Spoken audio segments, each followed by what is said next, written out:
आज का ये एपिसोड शुरू करने से पहले एक छोटी सी बात। क्या आप भी अपना पॉडकास्ट बनाने की सोच रहे हैं? तो एंकर ट्राई कीजिए। ये पॉडकास्ट बनाने का सबसे आसान तरीका है। नंबर एक, ये फ्री है। नंबर दो, इसमें कई सारे ऐसे टूल्स हैं जो आपको अपने फोन और कंप्यूटर पर रिकॉर्ड और एडिट करने की फैसिलिटी देते हैं। नंबर तीन, आप अपने पॉडकास्ट को डिस्ट्रीब्यूट भी कर सकते हैं, जिससे इसे स्पॉटिफाई और दूसरे प्लेटफॉर्म पर सुना जा सके।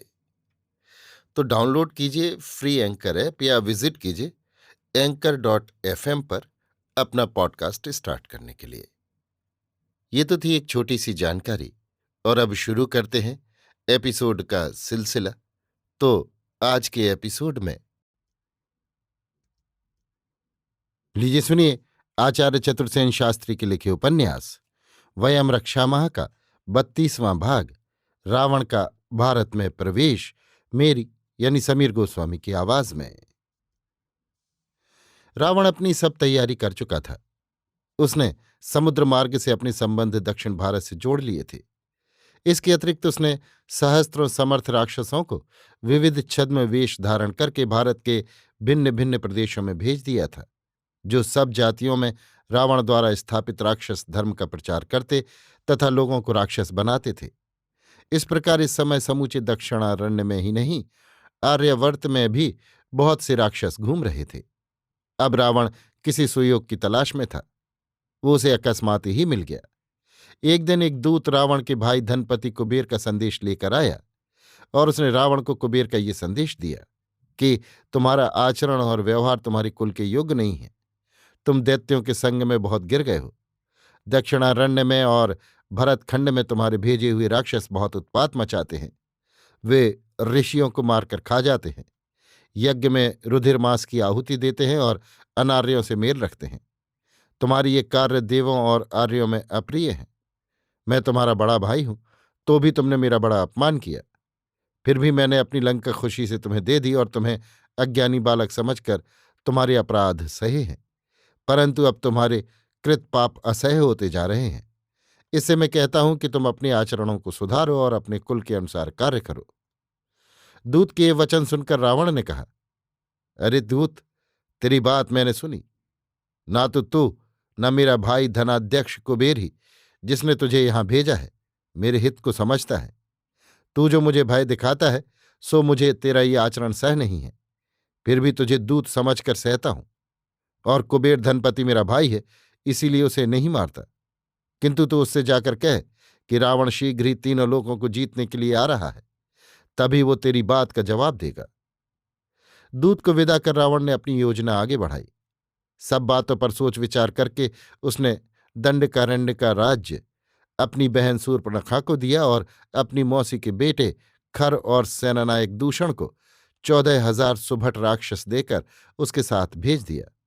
इस प्रकार जनस्थान और दंडकारण्य में राक्षसों का एक प्रकार से अच्छी तरह प्रवेश हो गया तथा भारत का दक्षिण तट भी उसके लिए सुरक्षित हो गया। बहुत दिन से लंका में ताड़का नाम की एक यक्षिणी रहती थी। ये दक्षिणी जंभ के पुत्र सुंद यक्ष की स्त्री थी। एक पुत्र प्रसव होने के बाद एक युद्ध में अगस्त ऋषि ने सुंद यक्ष को मार डाला था। अगस्त के साथ शत्रुता होने के कारण ताड़का ऋषियों से घृणा करती थी।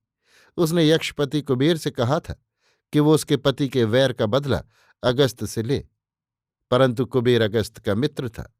इससे उसने उसकी बात पर कान नहीं दिया। जब रावण ने नई रक्ष संस्कृति की स्थापना की और कुबेर को लंका से खदेड़ दिया, तो ये यक्षिणी लंका से नहीं गई। उसने अपने पुत्र मारीच सहित उसका राक्षस धर्म स्वीकार कर लिया। मारीच को साहसी तरुण देख रावण ने उसे प्रथम अपने सेनानायकों में और फिर मंत्रियों में स्थान दे दिया। अब जब रावण का अभिप्राय ताड़का ने सुना, तो उसने रावण के निकट जाकर कहा, हे रक्षराज, आप अनुमति दें तो मैं आपकी योजना पूर्ति में सहायता करूं। आप मेरी बात ध्यानपूर्वक सुनिए। मेरा पिता सुकेतु यक्ष महाप्रतापी था। भरतखंड में नैमिषारण्य में उसका राज्य था। उसने मुझे सब शस्त्र शास्त्रों की पुरुषोचित शिक्षा दी थी और मेरा विवाह धर्मात्मा जंभ के पुत्र सुंद से कर दिया था, जिसे उस पाखंडी ऋषि अगस्त ने मार डाला। अब उस वैर को हृदय में रख मैं अपने पुत्र को ले जा रही हूं। यदि सत्य ही आप आर्यावर्त पर अभियान करना चाहते हैं तो मुझे और मेरे पुत्र मारीच को कुछ राक्षस सुभट देकर नैमिषारण्य में भेज दीजिए, जिससे समय आने पर हम आपकी सेवा कर सकें। वहां हमारे इष्ट मित्र संबंधी सहायक बहुत हैं, जो सभी राक्षस धर्म स्वीकार कर लेंगे।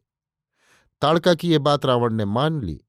उसे राक्षस भट्टों का एक अच्छा दल देकर तथा उसी के पुत्र मारीच को उनका सेनानायक बनाकर तथा सुबाहु राक्षस को उसका साथी बनाकर नैमिषारण्य में भेज दिया।